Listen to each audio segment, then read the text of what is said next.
Hello, intending travelers. How are you all today?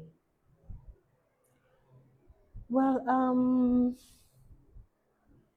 there is something we are currently going through, and I feel it is right if we put it out here for anyone who is currently on a visa processing with us. Kuwait now. I'm talking about Kuwait now.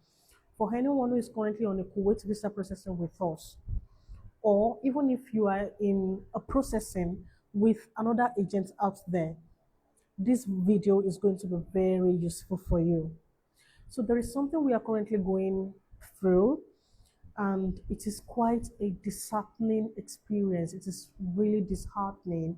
It is saddening. It is disappointing. But we believe the best way to curb such occurrence in future is to come out right here and address it so every other person can learn from it.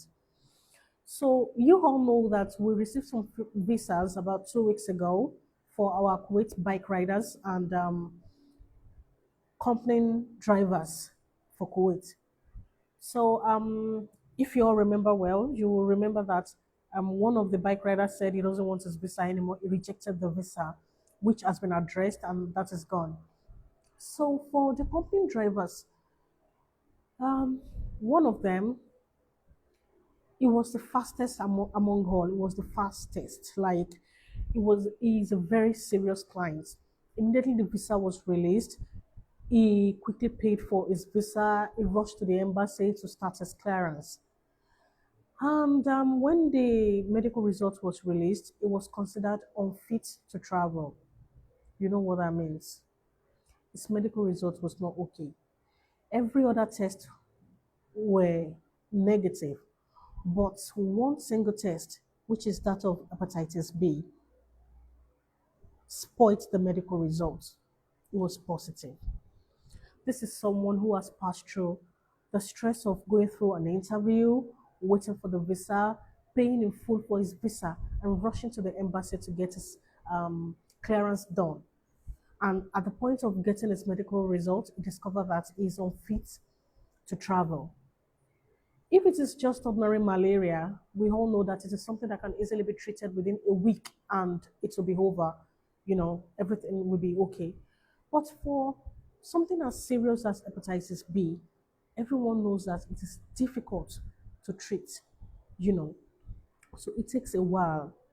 So now, I was wondering, let's assume this person has done a pre-medical at any very good hospital before commencing the processing or while waiting for the visa. It's possible this person would have discovered this illness and treated it well before the visa was released.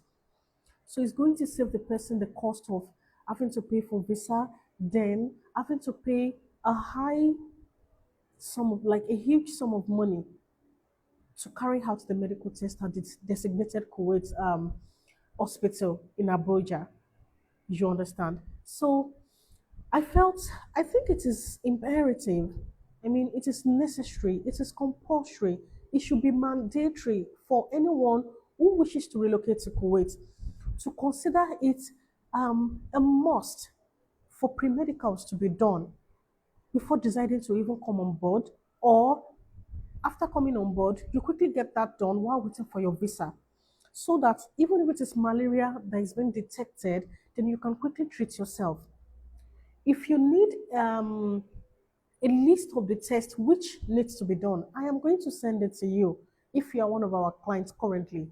I am going to send it to you so that you can know the type of test you are supposed to carry out at any hospital around you for now while waiting for your visa or before coming on board, as the case may be.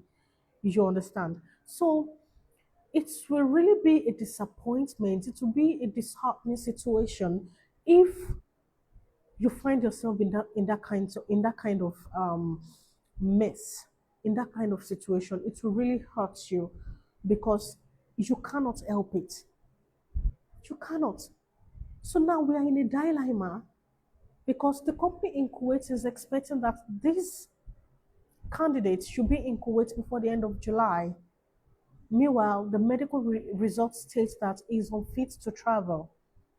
Now, it takes a while before he will be able to treat himself and retake another medical test and fly to Kuwait. So many things are at stake. So it means that if he goes for another test and it is still not good, it means that it's possible the visa expires and he's not able to use it.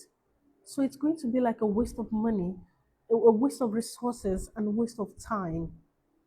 And I'm sure you don't want to put yourself in that kind of situation. So that's exactly why I am coming right out here that please do not consider the amount it's going to cost you to get any medical test done at any hospital around you. Get the list of the necessary tests that you need to do. Go to any hospital around you where you can get it done cheaper and be sure that you are medically fit before you head to the Kuwait embassy in Abuja to carry out your medical test. You understand? So I pray for every one of us when it is time for you to be joyful, when it is time for you to reap the fruit of your patience, the fruit of your labor in this relocation journey, you shall not be disappointed. Please let's take note and beware. Thank you very much.